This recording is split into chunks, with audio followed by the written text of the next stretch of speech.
Automakers are scrapping engines and transmissions, but electric motors are still a big, bulky burden. How do you shrink them down while making them even more powerful? I found out by visiting Yasa, a motor startup founded by Tim Woolmer, a University of Oxford electrical engineering PhD.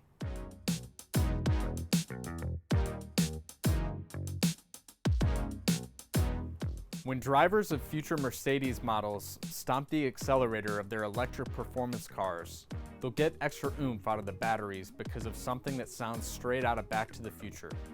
No, not flux capacitors, but axial flux motors.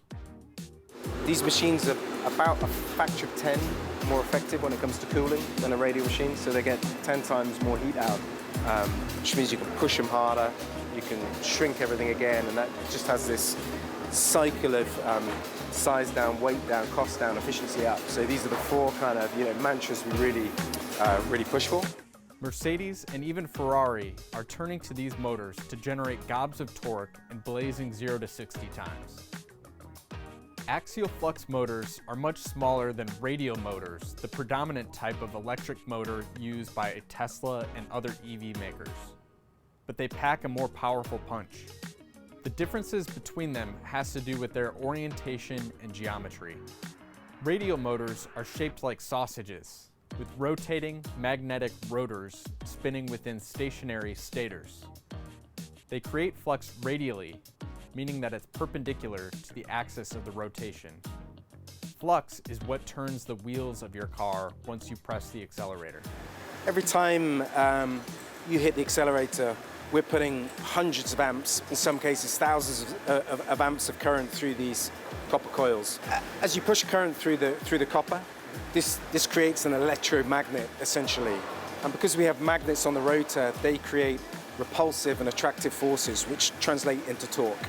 So an electric machine is a torque transducer. It produces torque. That turns into motion, and torque times speed is power. Axial motors are shaped more like pancakes, with the rotor and the stator made of two discs facing each other. Magnetic coils are placed on the face of the discs, creating a much larger surface area for the rotor and stator to push against each other. Flux is generated axially, meaning that it's parallel to the axis of rotation. Since these motors generate torque at a much bigger diameter, less material is needed. Yasa uses just a few kilograms of iron for its stators, reducing the mass of the machines by 80 to 85%. And obviously we're into a transition now, adopting the technology for pure electric vehicles, where we're scaling up the technology, more torque, more power, more speed, and also efficiency improvements as well, which are super critical for electric vehicles there. Yasa's motors are the brainchild of Tim Woolmer. Within a few years of earning his doctorate, Jaguar Land Rover made plans to use Yasa's motors in the CX-75, a hybrid electric two-seater with enough horsepower to rival the Porsche 918 Spider, McLaren P1, and Ferrari's LaFerrari. While JLR ended up canceling their project due to financial constraints, Yasa's motors found their way into the Koenigsegg Regera hybrid hypercar, followed by the Ferrari SF90. High-end motors like Yasa's will be crucial to brands like AMG and Ferrari as they race to electrify the high-performance vehicles that earn them prestige and profits. A year ago, AMG's owner Mercedes announced it would acquire Yasa for an undisclosed sum. I mean, again, if you look at the history of automotive, generally the auto companies have wanted to have the engine, their core technology in-house, and I guess they're seeing maybe the batteries, the motors, this is their core technology now. So they recognize the importance of having long-term differentiation in these spaces, and so they have to bring it in-house. Whereas in the age of the internal combustion engine, quicker acceleration and higher top speeds were achieved with more engine cylinders, manufacturers will differentiate performance EVs by getting the most out of batteries with smaller, lighter, and more efficient motors.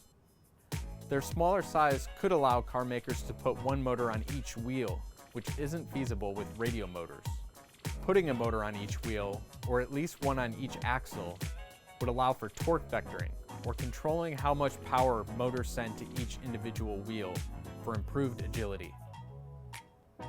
High-speed cornering might help AMG and Ferrari drivers get over the fact that they're losing the roar of their 8, 10, or 12-cylinder engines.